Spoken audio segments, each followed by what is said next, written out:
Home sellers, what if I told you that the first 14 days on the market isn't just a statistic, it's your equity's biggest leverage window? Most sellers lose 5 to 8.5% off the final sales price simply because the first contract fell apart. In the first 10 seconds of this video, I'll share with you exactly why failed escrows, we call them contracts in West Michigan, scar your listing, and what proactive checklist items can protect your equity before you ever decide to go live on the market. When a home fails its first transaction, the market doesn't see a second chance like the seller does. It sees risk. Today, we're talking about transactional velocity. We're talking about stigma pricing and what happens when a home actually returns to the market in 2026. Industry data shows homes that sell within 0 to 30 days, which is kind of what we're doing right now in this market, sell for roughly 99% of the list price.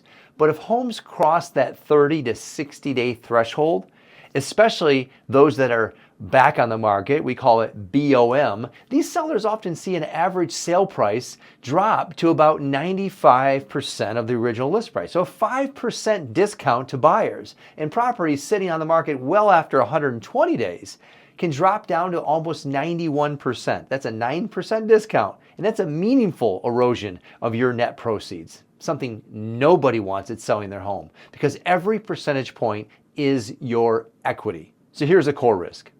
Your first buyer should be your final buyer, or you're really handing leverage to the buyers. The good news, there are 3 defensive mechanisms that you must understand. The first one is pre-inspection intelligence. We tell this to our sellers all the time. Don't wait for buyer inspections to tell you what's wrong with your home. A professional pre-inspection surfaces issues, brings them right to the light before market entry.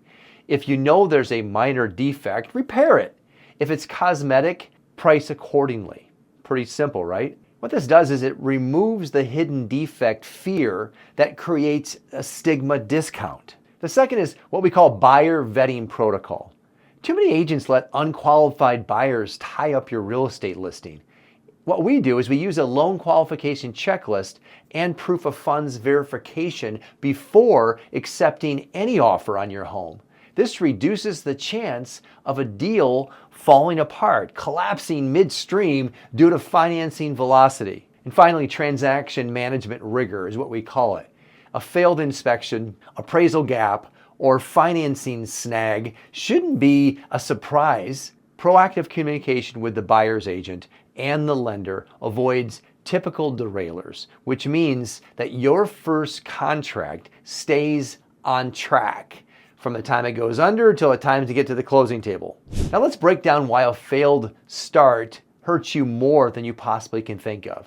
The first one is psychological stigma. Once a listing is BOM, back in the market, buyers assume that there's something wrong with the home, even when there really isn't. They come in with lowball offers expecting the seller is desperate or hiding defects. Sometimes they are, but most often they're not. Let's talk about the leverage shift. The market gives the seller leverage early on in the process through multiple offers, competitive bidding, and stronger prices, very close to the list price usually.